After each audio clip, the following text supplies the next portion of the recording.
السلام علیکم ورحمۃ اللہ وبرکاتہ۔ کیسے ہیں آپ سب؟ جی تو چلیے کہانی کا آغاز کرتی ہوں، شروع کرتی ہوں اللہ کے بابرکت نام سے جو بڑا مہربان اور نہایت رحم کرنے والا ہے۔ جو کہانی میں آپ سب کو سنانے جا رہی ہوں وہ قرآن سے لی گئی ہے، وہ قرآن کے سچے واقعات ہیں۔ قرآن میں جو چیز بھی بتائی گئی ہے وہ حقیقت ہے، اس کو نہ جھٹلایا جا سکتا ہے، نہ اس چیز سے انکار کیا جا سکتا ہے۔ اللہ تعالیٰ صرف اور صرف قرآن پاک میں ہم سے اپنی محبت اور حقیقت کا اظہار کرتے ہیں، اور وہ یہی اپنے بندے سے چاہتے ہیں کہ ہم بھی ان سے محبت کریں، ہم ان کے مخلص ہو کر ان کی عبادت کریں، ان کے بتائے ہوئے احکامات پر عمل کریں، اللہ اور اس کے رسول کے بتائے ہوئے راستے پہ عمل کریں۔ تو چلیے کہانی کا آغاز کرتے ہیں۔ کہانی جو ہے اللہ کا بہترین دوست۔ تو اللہ کا بہترین دوست کون ہے؟ اللہ کا بہترین دوست آپ بھی ہیں، میں بھی ہوں، ہر وہ شخص ہے جو اللہ سے سچے دل سے مخلص ہو کر محبت کرتا ہے، جو اللہ سے بغیر کسی غرض کے، بغیر کسی مطلب کے محبت کرتا ہے، جو اللہ کے بتائے ہوئے راستے پہ چلتا ہے۔ تو چلیے آغاز کرتے ہیں۔ قرآن پاک کی ہی کچھ واقعات ہیں، اور یہ کہانی جو میں آپ کو سنا رہی ہوں یہ اللہ کے جو دوست ہیں وہ ہیں ہمارے پیارے پیغمبر حضرت ابراہیم علیہ السلام۔ بہت عرصہ پہلے، 4000 سال پہلے، عراق کے ایک گاؤں پر ایک بچہ پیدا ہوا جن کا نام تھا حضرت ابراہیم علیہ السلام۔ وہ کون تھے جو پیدا ہوئے ہیں؟ ہم سب کے پیغمبر حضرت ابراہیم علیہ السلام۔ عراق کے ایک گاؤں پر، ایک سرزمین پر آپ پیدا ہوئے، اور آپ بچپن سے ہی اتنے شکر گزار تھے، اتنے حکمت والے تھے، اللہ نے آپ کے دل کو اتنا نرم کر دیا تھا، اور آپ ایمان والے تھے۔ آپ ہر وقت اللہ کا شکر ادا کرتے تھے، ہر وقت اللہ کی رضا میں راضی رہتے تھے۔ اللہ نے آپ کے دل کو بچپن سے ہی خالص اور ایمان والا بنا دیا تھا۔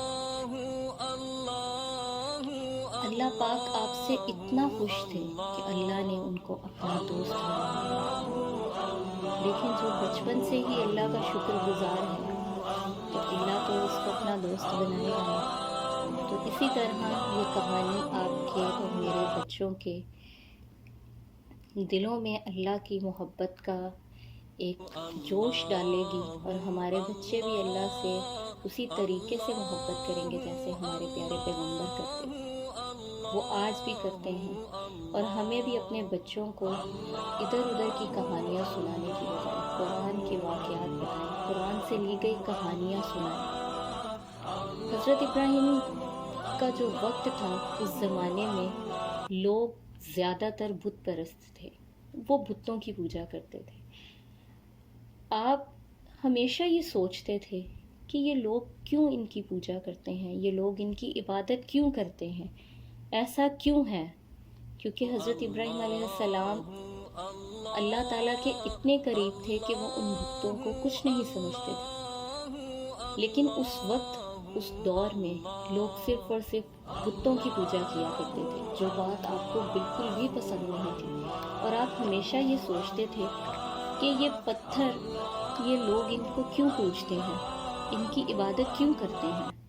اور یہی چیز سوچتے سوچتے ایک دن حضرت ابراہیم علیہ السلام، رات کا وقت تھا، وہ چلتے چلتے ایک پہاڑ پر جا کر بیٹھ گئے، اور حقیقت تلاش کرنے کی ان کو اتنی خواہش بڑھی، اور وہ یہ سوچ کر نکلے کہ آج میں جاؤں گا اور میں دیکھوں گا کہ کون ہے میرا رب۔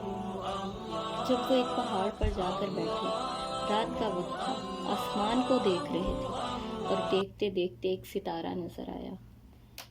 حضرت ابراہیم علیہ السلام نے جب اس روشن ستارے کو دیکھا تو کہنے لگے یہ میرا رب ہے۔ لیکن جب وہ ڈوب گیا، جب وہ ستارہ چلا گیا، تو آپ نے کہا نہیں، یہ تو ختم ہو گیا، یہ میرا رب نہیں ہو سکتا۔ اسی طریقے سے کچھ دیر بعد پھر حضرت ابراہیم علیہ السلام کو ایک چاند نظر آیا، وہ چاند اتنا خالص تھا، اس کی روشنی اتنی زیادہ تھی، آپ کو پھر یہی لگا کہ یہ میرا رب ہے؟ انہوں نے خوشی سے کہا۔ لیکن جب وہ چاند پھر ڈوب گیا اور پھر آپ نے کہا کہ نہیں، یہ میرا رب نہیں ہو سکتا۔ یہ چیزیں انہیں اس لیے لگ رہی تھیں کیونکہ وہ اللہ کے بہت قریب تھے۔ اللہ نے جب ان کو پیدا کیا تو ان کے دل میں اپنی محبت ڈال دی تھی، کیونکہ بے شک اللہ ہر چیز پہ قادر ہے، اسی نے ہم سب کو بنایا ہے، وہ وحدہ لا شریک ہے، اس کا کوئی شریک نہیں۔ انسان، جن، پیغمبر سب اللہ کی بنائی گئی تھی، ہم سب اللہ کی مخلوق ہیں، اور اللہ تعالیٰ ایسی محبت ہمارے دلوں میں، ہمارے بچوں کے دلوں میں بھی ڈال دے۔ تو چلیے آگے بڑھتے ہیں۔ اسی طریقے سے جب وہ بیٹھے رہے، وہ ساری رات اسی پہاڑ پر بیٹھے رہے۔ پہلے انہوں نے چاند کو دیکھا، چاند بھی ڈوب گیا، ستارے کو دیکھا، ستارے بھی ڈوب گئے۔ پھر آپ کو یقین ہو گیا کہ نہیں، یہ میرے رب نہیں ہو سکتا۔ جب صبح ہوئی، سورج نکلا، پھر چلا گیا۔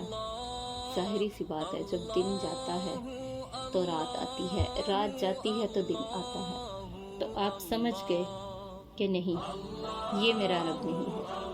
اور حضرت ابراہیم علیہ السلام نے اس طرف رخ کیا، آسمانوں کی طرف رخ کیا، اور زمین پر اسی وقت سجدہ کیا اور بولا کہ اب میں سمجھ گیا ہوں کہ ان سب چیزوں کو میرے اللہ نے بنایا ہے، میرے رب نے بنایا ہے۔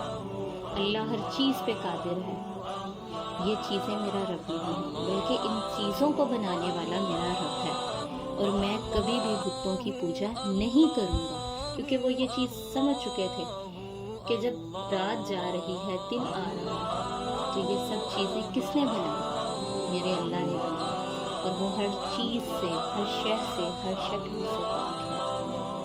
حضرت ابراہیم علیہ السلام کے والد کا نام ازہر تھا۔ وہ بتوں کی پوجا کرتے تھے، اور اسی علاقے میں وہ بتوں کو بناتے بھی تھے، وہ بت تراش تھے۔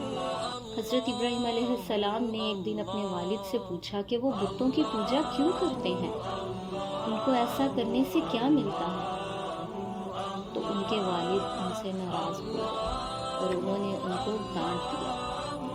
ایک دن جب ان کے والد ازہر شہر کے دوسرے لوگوں کے ساتھ اس علاقے سے غیر حاضر تھے، تو تب حضرت ابراہیم علیہ السلام نے کلہاڑی لی اور اس عبادت گاہ میں چلے گئے جہاں پہ لوگوں نے بت بنا کر رکھے ہوئے تھے، جہاں پہ لوگ بت پرستی کرتے تھے، جہاں پہ لوگ بتوں کی پوجا کرتے تھے، جو ان کی عبادت گاہ تھی۔ جب اس شہر میں کوئی نہیں تھا، نہ ان کے والد تھے، نہ وہاں کے لوگ تھے، تو حضرت ابراہیم علیہ السلام وہاں پر گئے اور انہوں نے جا کر وہاں کے سب بت توڑ دیے، اور سوائے ایک بڑے بت کے، وہ بت انہوں نے وہیں پہ رہنے دیا۔ اب اس چیز سے، اس کہانی سے آپ کو کیا سبق ملتا ہے؟